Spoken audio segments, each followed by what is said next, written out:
All right, Doug, today I was hoping to talk about something that is, outside of polite discourse. You're not supposed to talk about anarchy and anarchism.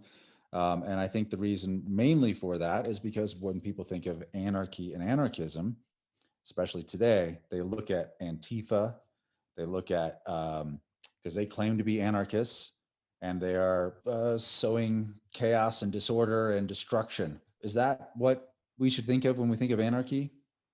No, it's completely embarrassing to see these idiots term themselves and the media terming them as anarchists. I mean, got to define what is anarchism. I mean, it comes from the Greek a, which means no, and archy, which means rule. But it's not talking about chaos. It's not talking about a lack of order. It simply means no ruler is what it means. Like monarchy is one ruler. So instead of one ruler, you have no ruler. And there are actually two schools of anarchy. It's rather strange. The European school and the American school, believe it or not.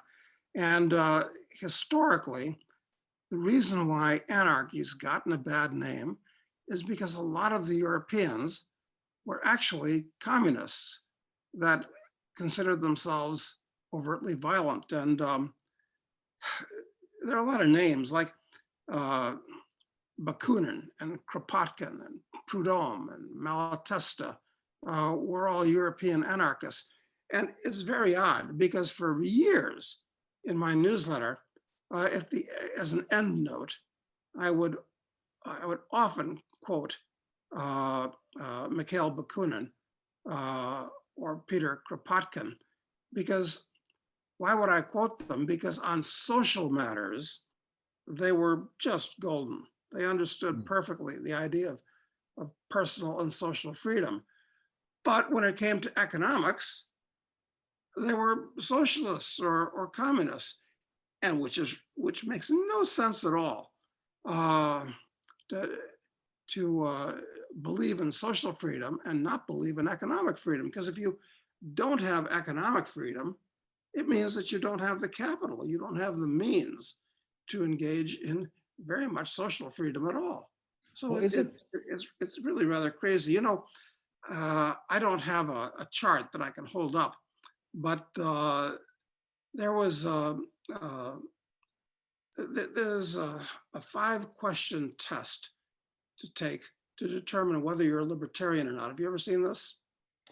I don't recall. No, I probably have, but I don't recall it. Okay, I don't have it. It may be on the internet. But the interesting thing about it is it allows you to put yourself on a graph. And the x-axis, as I recall, is social freedom, going from totalitarian to anarchist, total freedom, and economic freedom, going from communist to anarchist, on the other hand. So it's a question of how much freedom you believe in these two things, the economic freedom or the social freedom. And you can find out where you are on the graph. If you're a centrist, it means you believe in some economic freedom and some social freedom. If you're a communist, you don't believe in any kind of freedom. It's a very interesting little graph. And of course, when you gauge freedom, which is that's the sine qua non about everything with politics. I mean, politics boils down to, how do you feel about personal freedom? Do you like it or not? And then you got to break down freedom to these two areas, social and economic. And unfortunately, when people look at this left-right spectrum, of course they can't think clearly, because what is left and what is right, these things are always changing. They're floating abstractions. And historically, well, not historically, but most of the time, I guess, you were a rightist if you believed in, or you talked the talk for economic freedom, but you definitely didn't believe in social freedom. And you were a leftist if you definitely didn't believe in economics freedom, but you talk the talk for social freedom. But this is a false dichotomy. What if you believe in both kinds of freedom? That makes you neither left nor right. Right. Which is why I don't like to say left or right, because it's confusing. They're ill-defined and people don't know what they're talking about. And if you can't define a word accurately, then that means you really don't know what you're talking about. And the person you're talking to probably doesn't either. So no wonder people get into disagreements and loggerheads and that, because they cannot understand each other using the wrong definitions for words. Now, there was a friend of mine named Robert Lefebvre, and he had his day in the sun. I don't know if he's well known anymore, but he refused. He was an anarchist, but he refused to use the word anarchist because it's developed such a bad reputation among the hoi polloi. So he preferred to call himself an autarchist, which means auto, from self-rule. Okay, I can live with that. But at the same time, I don't like to see the bad guys steal and abuse another perfectly good word.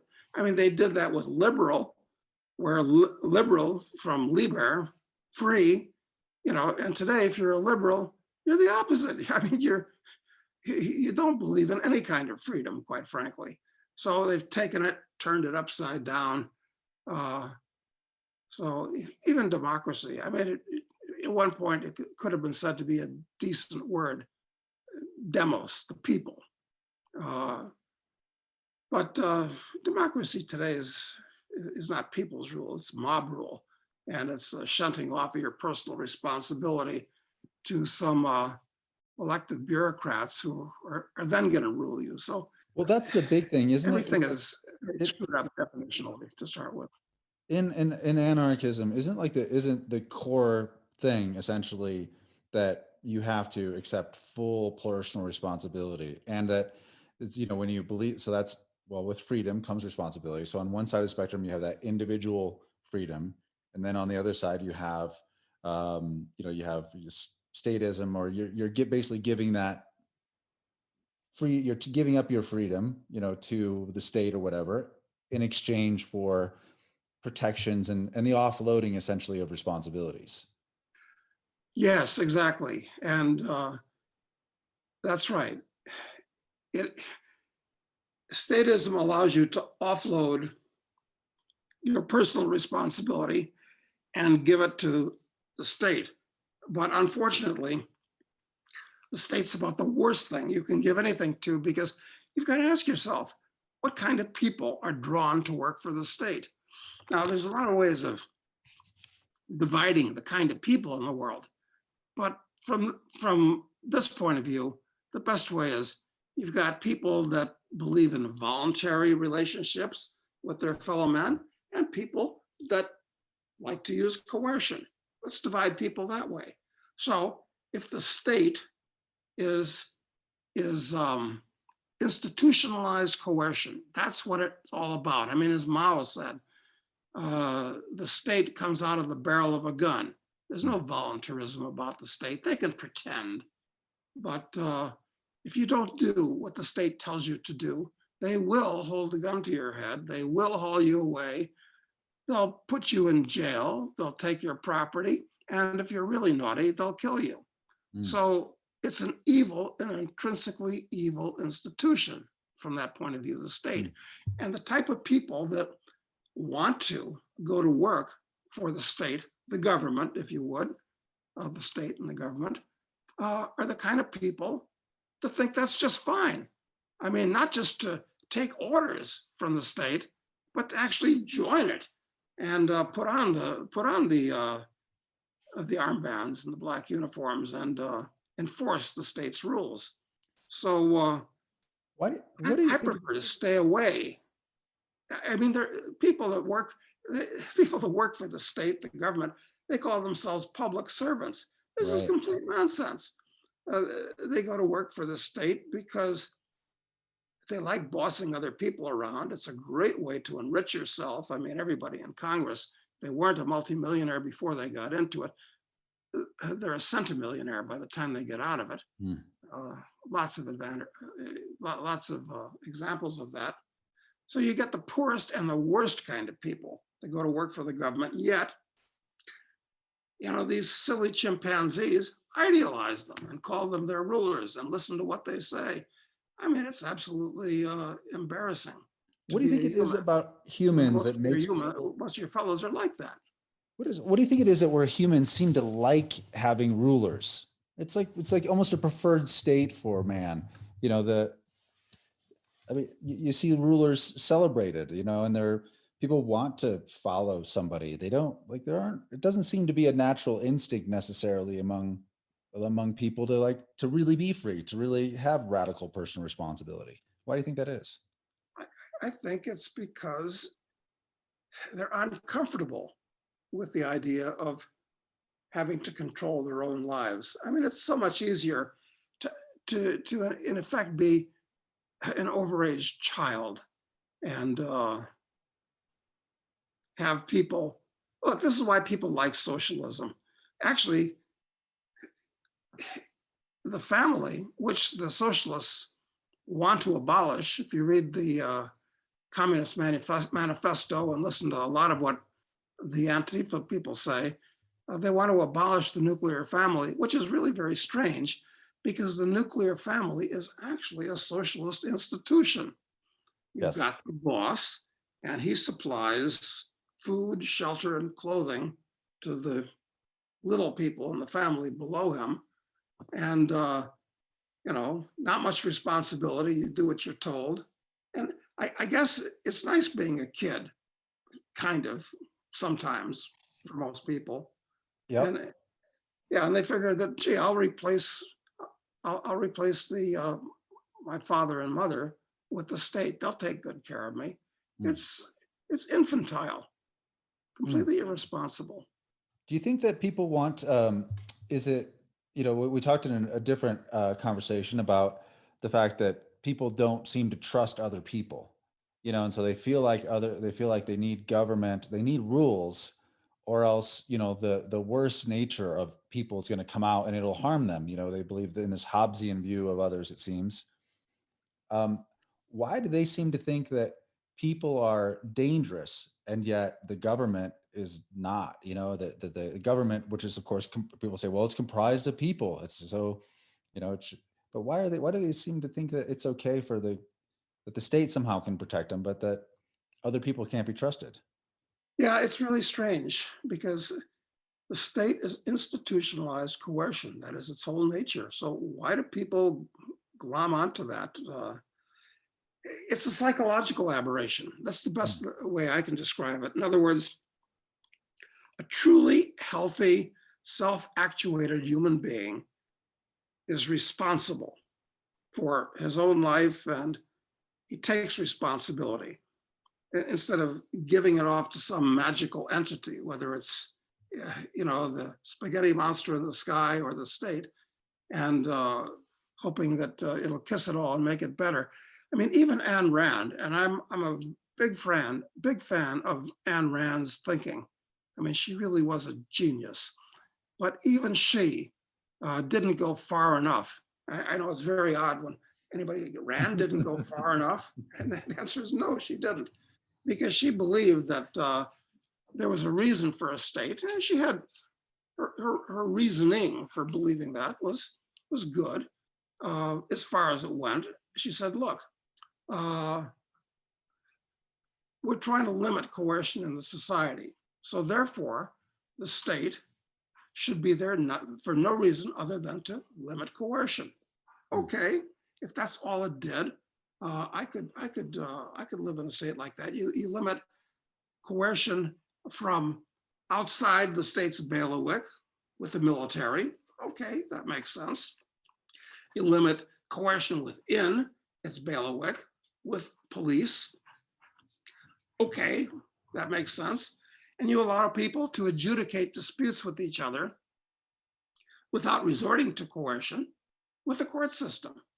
And if that's all the state did, you know what, even as an anarchist, I suppose I could live with that, no problem. That'd be such a vast improvement over what we have today. But in today's world, the state does all three of those things extremely poorly, dangerously poorly. Mm, And it tries to do absolutely everything else. mm. So, this is funny. You say, well, we have a constitution to tell us what the state should do and shouldn't do. And yeah, that's funny. It's like my friend Butler Schaefer, who recently kicked the bucket, said, yeah, right, we have a constitution. It keeps the government from doing all the horrible things that it does every day to us. Right. Yeah. What the thing with the government also is it seems like people are so involved in this left-right dichotomy, this tribalism almost of these two sides. Does it actually, I mean, maybe I'm answering the question by asking it, but I want your thoughts on like, how much of a difference it even makes which side, if you're coming from that left-right dichotomy, does it make any difference about whether a government can be good or bad? You know what I mean? Like, because some people say, well, if they had certain laws, it'd be better. If we were more conservative on, certain issues, it'd be better. But really, it seems like that hasn't gotten us anywhere. It's just made things more statist over my lifetime, at least. Yeah, exactly. I mean, what's the difference between the left and the right? I mean, on the conventional scale, which, as I've said before, I'd throw out, it's a question of whether you're more interested in being controlled socially or being controlled economically. I mean, this is what you call Hobson's choice. I mean, it's a horrible choice to be confronted with. The whole thing is phony. And anyway, I would say, look, the only reason that you need the state, if you need it, it's basically because of the psychological aberrations that a lot of people have. Their psychologies are so bent, they probably feel they need to be controlled, and therefore everybody else needs to be controlled. Americans have really glommed onto the see something, say something thing. Yeah. We've become a nation of snitches. I mean, even in a prison, about the worst thing you can be in a prison, other than a child molester, is a snitch. But you get outside of a prison, and everybody's encouraged to be a snitch, to turn people in for any number of crimes. So we live in an upside down world where in some ways prisons are more ethical than the outside world. Well, a lot of people will think that when you think about anarchy, they go, well, I mean, how can it really ever work? Because how could it ever work especially if you talk about it with all the psychological problems that people must have, or they want to be ruled, they want their freedoms limited so they can be protected. And so that because other people can't be trusted, how would things, well, just as a specific example, when we had, when these riots were happening with BLM and Antifa, the police just totally stood down. And the result of that was, I mean, it really was violence and destruction. And so I think what most people think is if the state stands down, that they are, or, the cops would say, the thin blue line, between civilization and chaos. They say is them. And when they stepped aside like that, there was chaos. But why isn't that? Why isn't to start with, look, the police force, we'd be much better off, even in a situation like that, with a privatized police force than we are with the state police force, because we might have talked about this the other day, is that the police and the military, their first obligation is to their buddies. That's laudable, it's understandable. The second obligation is to their employer, and only third and last, it's the people they're supposed to serve and protect. So it's much better to have these people motivated by the profit motive. In other words, today, who joins the police force?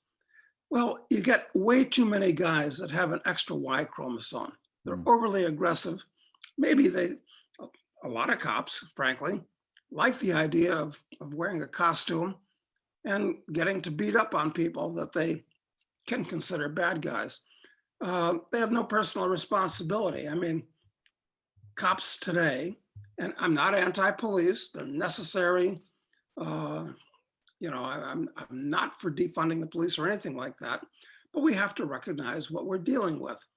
And it would be better if, a beat cop is replaced by a Mannix or a Mike Hammer or somebody like that, that is is has to be personally responsible. If he does something that's unethical or criminal, he's treated like just another citizen, but a citizen that has taken upon himself the job of tracking down criminals. Mm. So I think that's a much better solution than a paramilitary organization with which tends to draw a lot of bad apples to itself. Anyway, look, what holds society together isn't a cop standing on the corner watching everybody.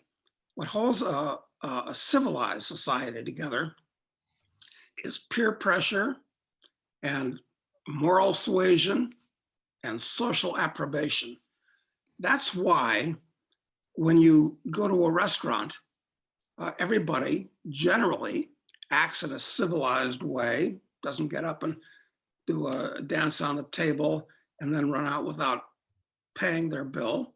Those things are what hold society together, not the fear of a cop putting them in jail if they destroy, Right. if they don't pay their bill in a restaurant.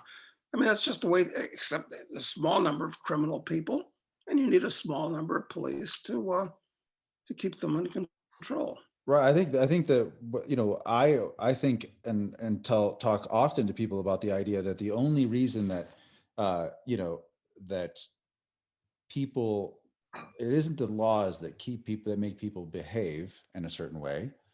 People are just choosing to behave that way because the enforcement of the laws can never be enforced across the large population, especially the incredible number of laws there are. There could not possibly be enforcement. So it's a system that relies heavily on voluntary compliance, and that voluntary compliance is based upon those, like you said, peer pressure and just the cultural norms and things like that. That would encourage people to do the right thing. It's not the fear of punishment so much as just just choosing to behave and to get a long way with your neighbors, that keeps people from committing most crimes.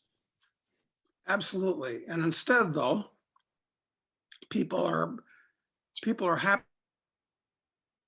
to trade their personal freedom and half of their incomes to an institution that specializes in war. I mean, war is the health of the state. It's what the state specializes in.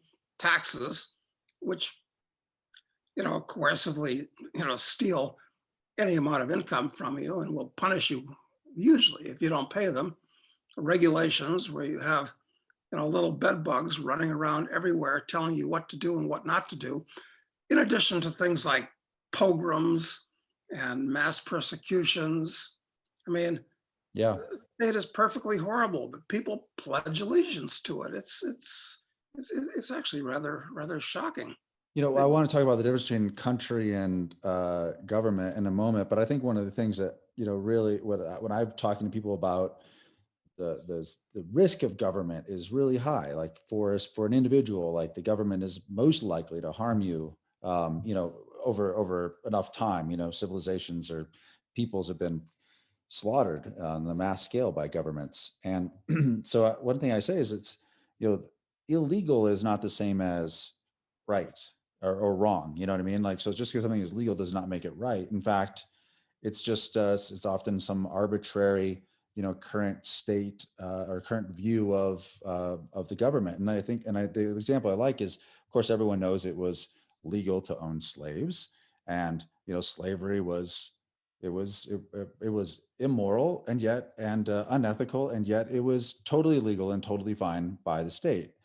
And to push that point further, in the Jim Crow South, if you owned a restaurant and you wanted, because for economic reasons, if nothing else, forget about even if it ethical or moral, for economic reasons, you did not want to have a separate area for blacks and whites. Instead, you tried to seat them at the same counter. That was illegal for you to do that. You would be punished. You could be imprisoned if you dared to allow whites to sit in the same area as blacks. And so the law was clearly doing something that is obviously now totally unethical, but then it was right. Yep, absolutely correct. And the fact of the matter is, in day-to-day commerce, and I've grown up a lot in the South, in Virginia and Maryland, which was actually a southern state, that blacks and whites as individuals actually always got along quite fine. But as you pointed out, it was these laws that made the difference between them. It was a law that blacks couldn't drink out of this water fountain. It was a law that blacks had to ride in the back of the bus. But absent the laws, I don't think most people would have cared, even back then. Yeah, and I think that's what people don't understand. People think that they had to be, forced to do the right thing. You had to force these Jim Crow laws, those Jim Crow attitudes away, but they don't understand that was the state that created that immoral situation and maintained it anyway. So yeah, the thing is, the government is always passing these laws. And who passes these laws? It's the people that are elected to legislative bodies, who really tend to be the most dangerous type of people in society. They're the kind of people that actually think they've got a moral right to tell other people what to do. So they pass, no man's life or property is safe when the legislature is in session. And so how many laws do you need if you're going to have an anarchy as a practical thing? And this is not a utopian idea at all. It's simply the free market in action is what an anarchy actually is. I almost forgot. I started talking about the European and the American traditions of anarchy. And I mentioned the Europeans. And the American tradition of anarchy is very different from the European tradition. These are people like Lysander Spooner and Benjamin Tucker and Albert J. Nock. And they were free market anarchists that believed in both economic freedom and social freedom.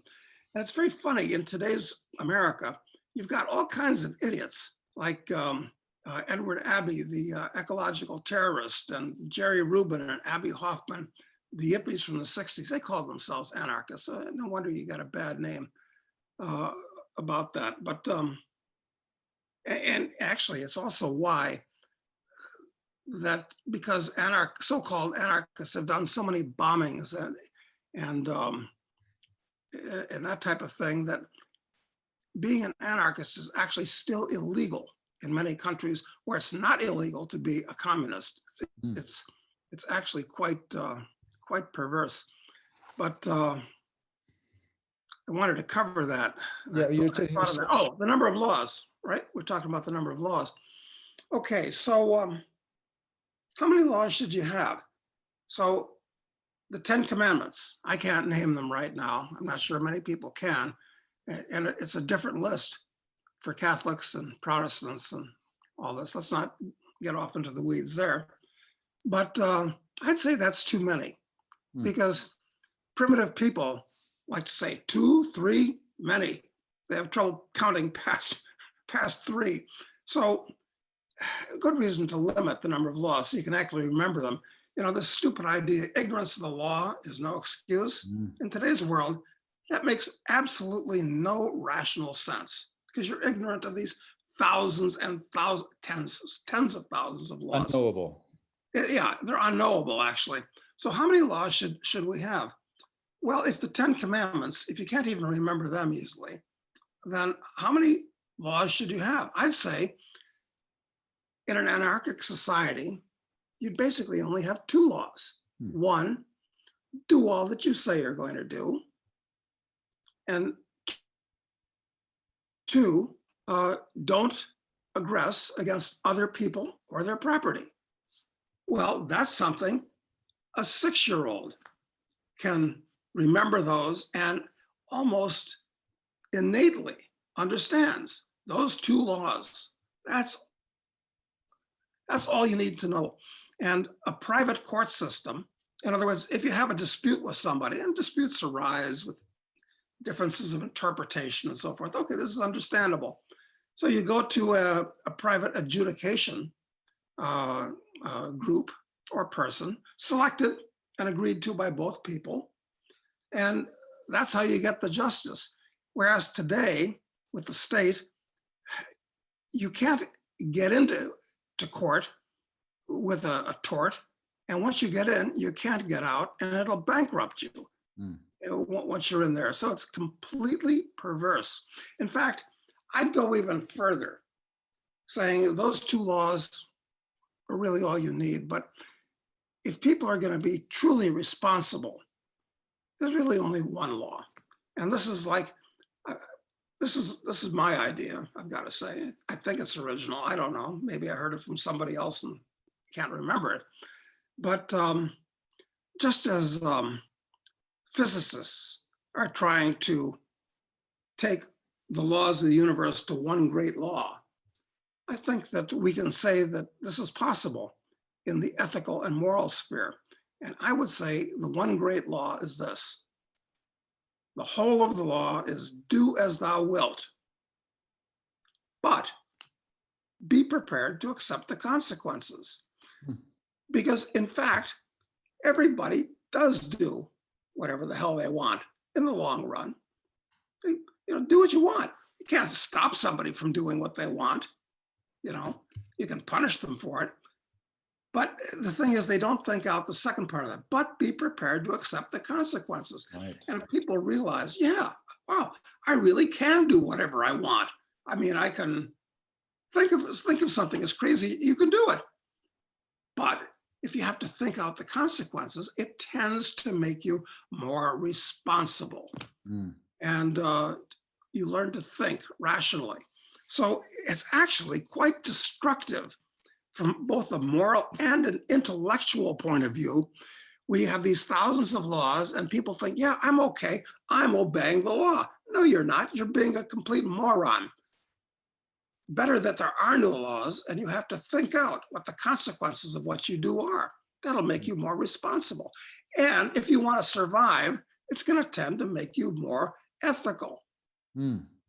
So I don't know if I'm being clear or not. Do you think that? No, I think you are. So, but the thing is that obviously that's you said that's those 2 laws and then narrowed down to your 1 is not in a utopian world, because that's a utopian world is not really feasible. Like everything's not going to work the way that, you know, it's not going to be sunshine, rainbows and unicorns no matter what in any environment. But I think that the question I have is that we obviously don't live in a world like that. And because of the psychological aberrations that people have, it's unlikely that we could ever live in a world like that, or there will ever be. But I guess I should ask you that question. Do you ever think is there an instance where somebody can live like that today? Is there any place, or is there any way you can conduct yourself so as to live as close to that ideal as possible? Well, yeah, what's the freest country in the world? Yeah. Well, that's a good question. There's 200 more or less countries in the world. And frankly, I think this is a fact. For about the last 100 years, the trend has been towards less freedom all over the world. Why is that?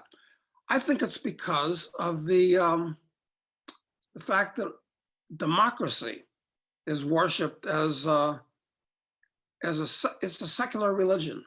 Believing in democracy it's a secular religion.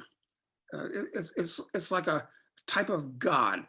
And the problem with democracy is you elect a legislature in all these countries, even make believe, like the Soviet Union. They had the Supreme Soviet and they were elected. It was all just make believe, but you know, it was democracy, they said. Democratic People's Republic of North Korea, Right, okay? exactly. Democratic People's Republic of China. So this whole idea of democracy is ridiculous. But what happens when you get a legislature sitting around? Well, they're supposed to pass laws. That's what they do, is pass laws. So every year you've got more and more and more laws, and they generally don't get rid of the past laws. They're still there to trap you if you're found to violate one of them. So actually, and since this is true all over the world, because every country has a legislature, I think I'm right, every one, and they all pass laws, the world is becoming less and less free, and has been for the last 100 years, since, you know, there are no more kings and princes. We're all democracies or republics or something like that. So yeah, the world's becoming less free. So where do you go based on that? Well, some places are better than others. Like at this moment, I'm speaking to you from Uruguay, which is a quiet, backward little country, low population, but has a high standard of living, despite its being backward. And I don't have to wear a mask when I go out in Uruguay. You know, I don't have, you know, they don't take a lot of this stuff very seriously. It's laid back. So I like a small, laid back country, not a large, highly regulated, tightly controlled country. I'm going back to the US in a few days, and I'm not looking forward to it. I really am not looking forward to it, because the US is efficient and Uruguay is not efficient, which is nice. And if I violate some law, social distance, not wearing a mask in the right places, God knows what else there's going to be now.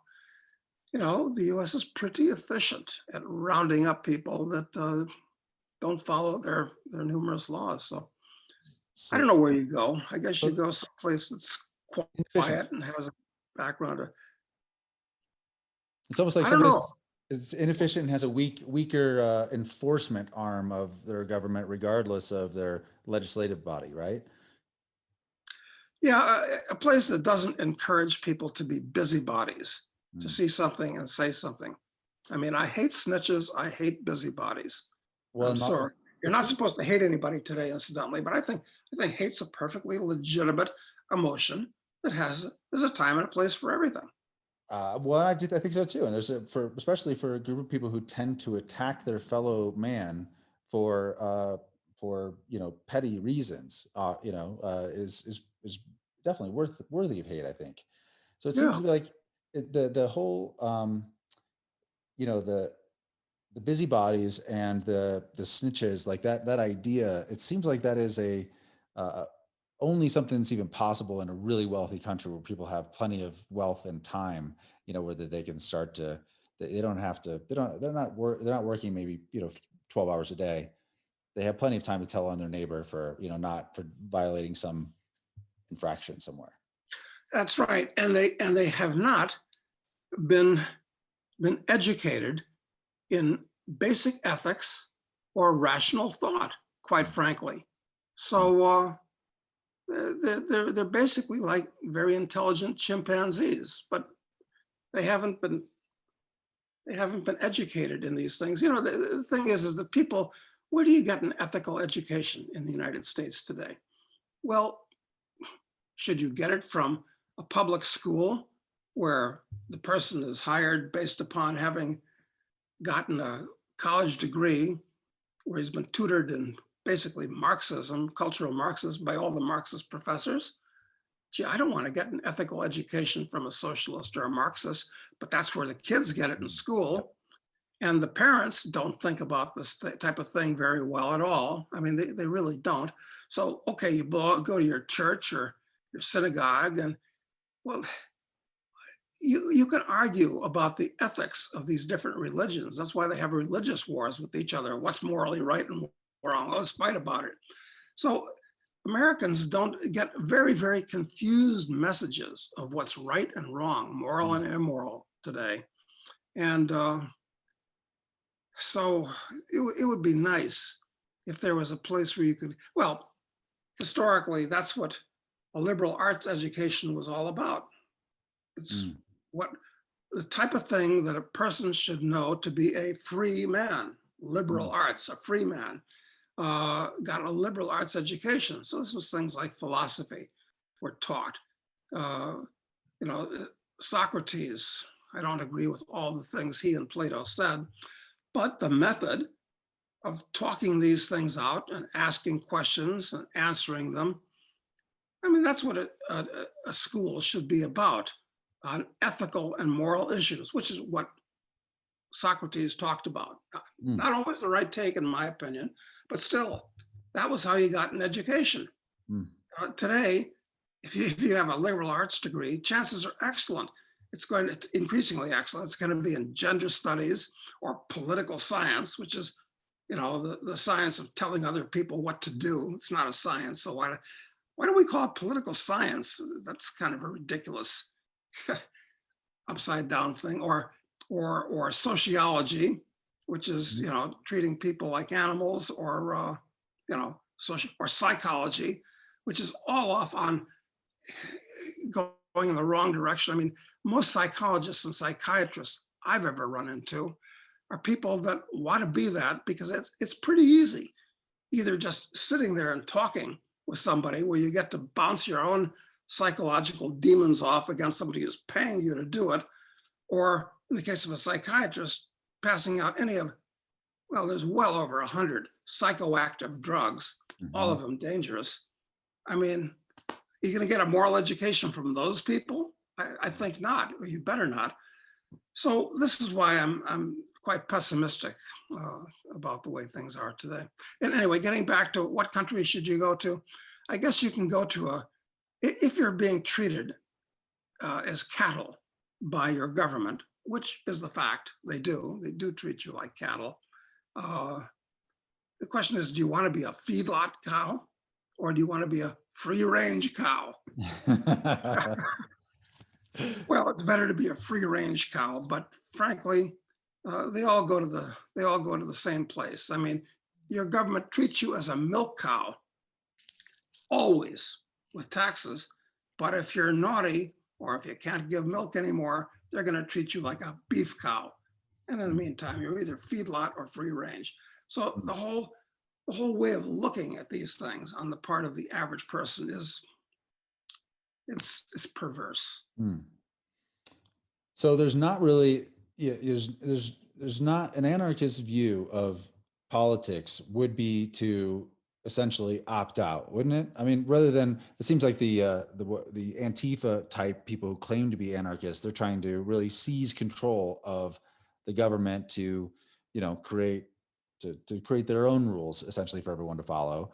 But a real anarchist, would they primarily just opt out? They would just look for ways to disassociate themselves from these regimes versus trying to change something? Well, to me, Lao Tzu, the Chinese philosopher who was responsible for Daoism, he lived about the same time as Confucius, which coincidentally was about the same time as the Greek philosophers, 5th century BC. Rather odd that there was a real renaissance in thinking, both in the Orient and in Europe in the 5th century BC. What was going on? What was in the water in those places? But anyway, my ideal of a proper way to conduct yourself as an anarchist is Lao Tzu.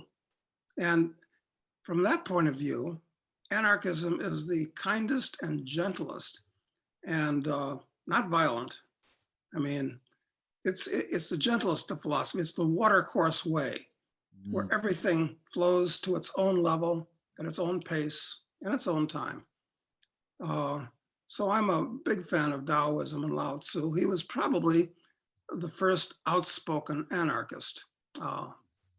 So I'm very I don't. sympathetic to, I think very very few sympathetic to people would Taoism. associate Taoism with anarchy, but I really think that or with anarchism. But I think that's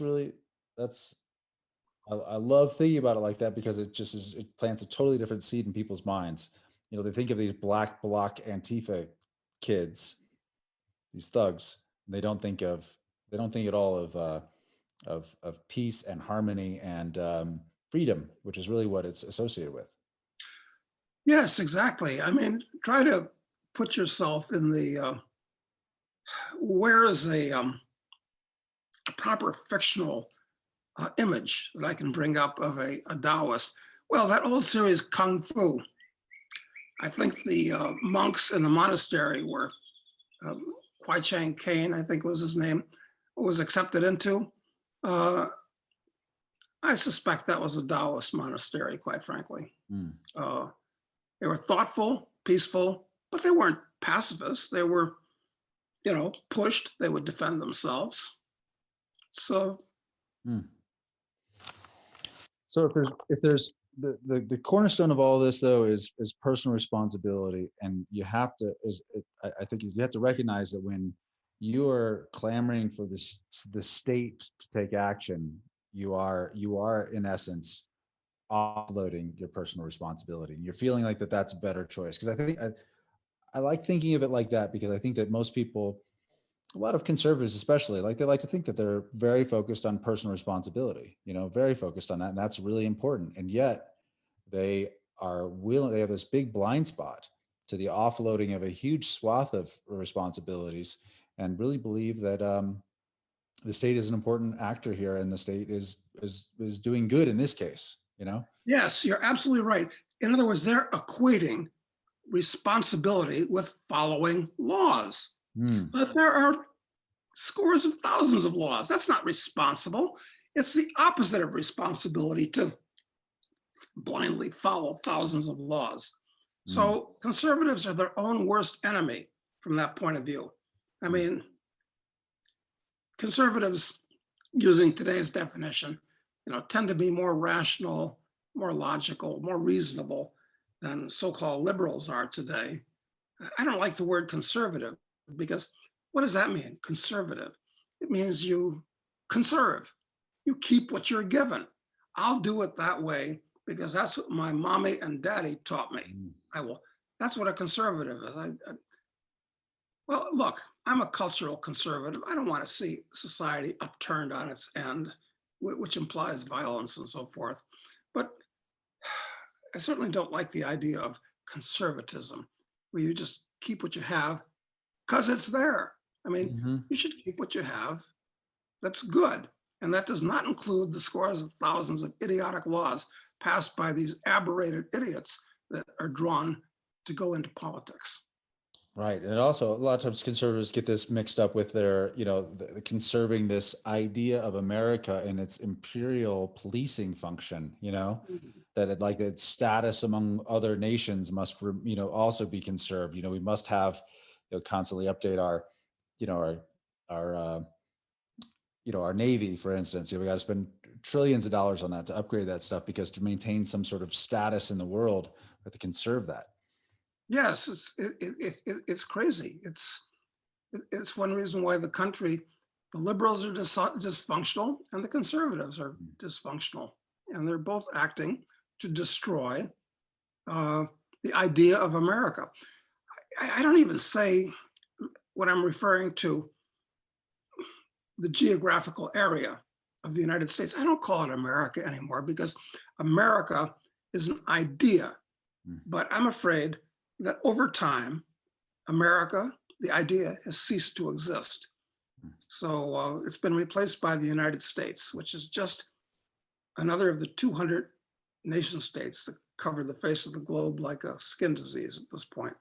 Right. And so one can have, I mentioned this earlier, loyalty to the idea, the ideals of associate with America. You could have that pride of association with that, but still have a disdain for government. And I think that people can't, people have a hard time, separating those two. One is a nation, a culture, a people, a society and relationships with the state. You're absolutely right. People conflate the US government with the idea of America. They are two totally different things. In fact, I would go so far as to say they're often, usually, antithetical to each other. But people think the US government, being loyal to the US government, is the same as being loyal to America. It's not. I mean, when the Soviets conquered Russia under Lenin, if you were loyal to the government, were you being loyal to Mother Russia? I think not. When Hitler took over Germany, were you being loyal to the country of Beethoven and no, you weren't. You were betraying it by being loyal to the government. So especially after this election, God, I mean, whichever party wins, it's going to be chaos, not anarchy, chaos. And whichever party wins, they're going to clamp down on the miscreants from the other party. This is a scary time we're going into. No wonder I don't want to go back to the US right now. No, well, I'm glad you came back, because I'm sure we'll be able to do one of these in person, which will be nice. But I think that the maybe the positive side, if there is one, is that the economic situation. You talked about one of the challenges with being in the U.S. is that it's so efficient, as compared to Uruguay, which might have a bunch of silly laws, but really they just they don't have the will or the wherewithal really to enforce those laws to the same degree. And so maybe it just makes living a little easier, a little freer. Actually, truth be known, Matt, I actually prefer Argentina to Uruguay because neither one of them take their laws very seriously, but Argentina is very, very corrupt. And if you violate a law, it's nothing that, a small packet of bills can't. Here in Uruguay, it's probably the least corrupt country in Latin America. One of the least corrupt countries in the world, actually. So if you do violate a law, you're probably going to have to answer for it, as opposed to just pay the cop off like you do in Mexico, for instance, which is also notoriously corrupt. I see. And people immediately, reflexively, I'm sure the response to that is, well, I mean, that's corrupt to be able to, pay your way out of an infraction in the law. But if, again, if laws aren't if that's only if you assume laws are innately just and innately ethical, right? Exactly. Get back to the idea of the two great laws. Do all that you say you're going to do, and don't aggress against other people or their property. So when I'm going 10 kilometers over the speed limit, am I violating one of those laws? I'd say the answer is no. Also, talking about cops and speed laws, I mean, I think the cops actually cause more accidents than they prevent, because everybody's gotten into the habit of slavishly watching their speedometer or slavishly having to watch the rearview mirror to see if some cop is coming up to harass them for God knows what. Anyway. There's a lot of evidence that things like red light cameras, which, issue citations, when people run a red light, that those do increase accidents in intersections, because people are worried about, worried about getting a ticket. So they'll slam on their brakes too aggressively, and cause rear end collisions and stuff like that. So, I mean, there's a lot of evidence. It's, the laws, they cause second order effects that people don't, that aren't obvious at first. They're only obvious over time, and if they bother to measure them. So but the really last thing I really want to understand, I guess, is if you're an anarchist, though, and I know that you think this election is really important, and yet, this basically your political philosophy is that you want no rule, no ruler. The government serves no useful purpose anyway. How do you reconcile in yourself that idea? Like, what do you do? I mean, how do you handle this? Look, it doesn't matter who wins. The American people are going to be losers, because both sides are going to use it as an excuse to crack down more. So you're right. It's just that at this point, I feel that the Democrats have a lot more Looney Tunes type people that are in charge of that party than the Republicans do. I mean, the Republicans are hypocrites and they're ineffectual, and there's all kinds of problems with the Republicans and conservatives, but they are not as aggressive at this point as the Democrats are. So I'll take 4 years of purgatory as opposed to perhaps 20 years of hell, because if the Democrats are elected, they're going to cement themselves in office by making Puerto Rico and Washington, D.C. states, so they get 4 more senators and more electors in the Electoral College, and they'll pack the Supreme Court, and they'll put everybody through state education more than now, free college and this type of thing. So if the Democrats win, their bad ideas are going to be perpetuated for at least another generation. So look, I'm not political, and I don't want to get involved in good guys and bad guys, but I think the Republicans would be less damaging to the average American's freedom at this point. In the long run, though, the only thing that matters is, other than people understanding basic ethics, which I'm pessimistic about, is technology. Technology is what really changes the nature of life from day to day, and actually in many ways affects ethics and morality too, with what you can do with technological stuff. Yeah, So I don't want to give the false impression that we're okay, that we'll be good to go if people just vote for Donald Trump. No, we won't be. Yeah. No, we won't be. Yeah, I'm sorry to say that. Yeah, I think we talked about this in a kind of offline conversation. It's just that it seems to me, at least during my lifetime, as I try and think and understand the trends, it's that the progressives, or what's considered the left, have basically really won the war of ideas, and that the conservatives are they're just trying to hold back the slide toward this statism, that's basically been occurring, and so maybe the conservatives, they do continue to hold it back a little bit versus just letting the dam go free, letting the water flow freely. Yeah, but they don't do it on strong ethical, moral arguments. They do it from practical kind of arguments, which doesn't cut it. So they look like hypocrites because they are generally. Well, and I mean, if you're not guided fundamentally, we come back to this over and over, by some philosophy, some moral compass, then you end up making these compromised, pragmatic decisions along the way. And I just feel like there's the reason why things are moving in this direction is because there just isn't a competing side. There isn't a different set of ideas that are on par with the idea of socialism, the idea of these collectivists. We're not even competing. I mean, there's not even a competing idea. You're right. Socialism and communism are secular religions, and people like to have something to believe in. And, socialism and collectivism pass for religions. So of course they go for that. Well, all right, Doug, thank you very much.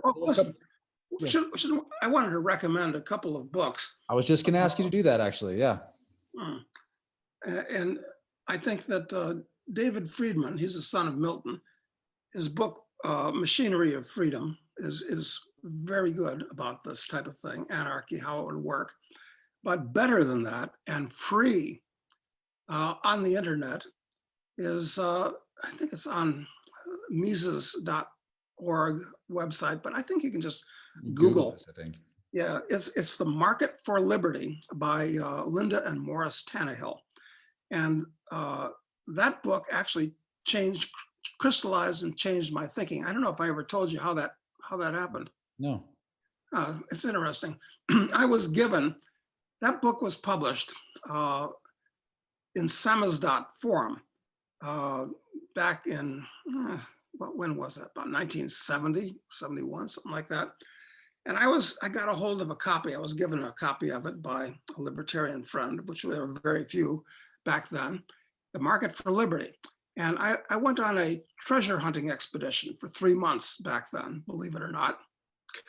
And I read the book and I realized that I had not, it's a brilliant book. It shows exactly how society would work if it was an anarchy. Never once uses the word anarchy in the whole book. So anyway, here's what happens.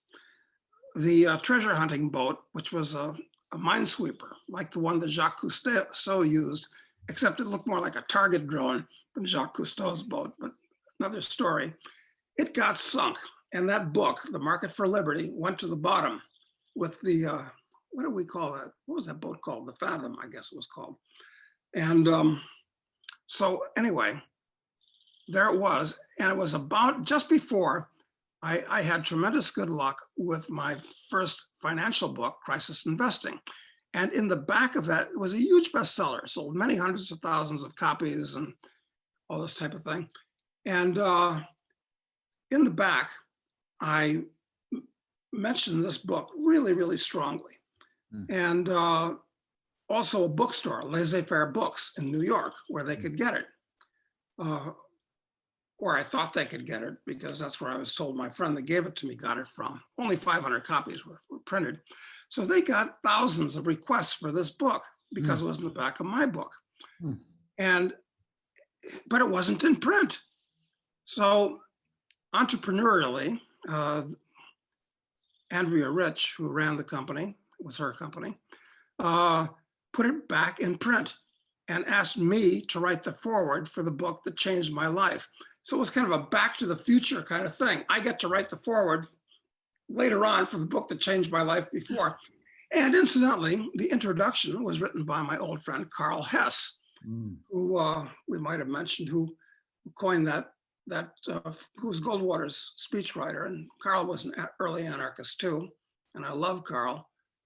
He coined the phrase, moderation in defense of liberty is no Extremism in defense of liberty. Yeah. Anyway, it was a real back to the future type of thing. But it's free on the internet. Everybody should read that book. It's well written. I did not understand that you ended up writing the foreword for that. That's such an amazing. That's how it happened. That's beautiful. That's how it happened. They asked me to do that. So wow. Well, I honestly I haven't read it, so that's what I'm going to be doing over the next evening anyway. I'm going to. No, you're in for a treat. I promise you. I hope everybody that's listening to this reads it. All right, I will. All right, awesome, Doug. Thank you so much. I appreciate it. We'll talk to you again soon.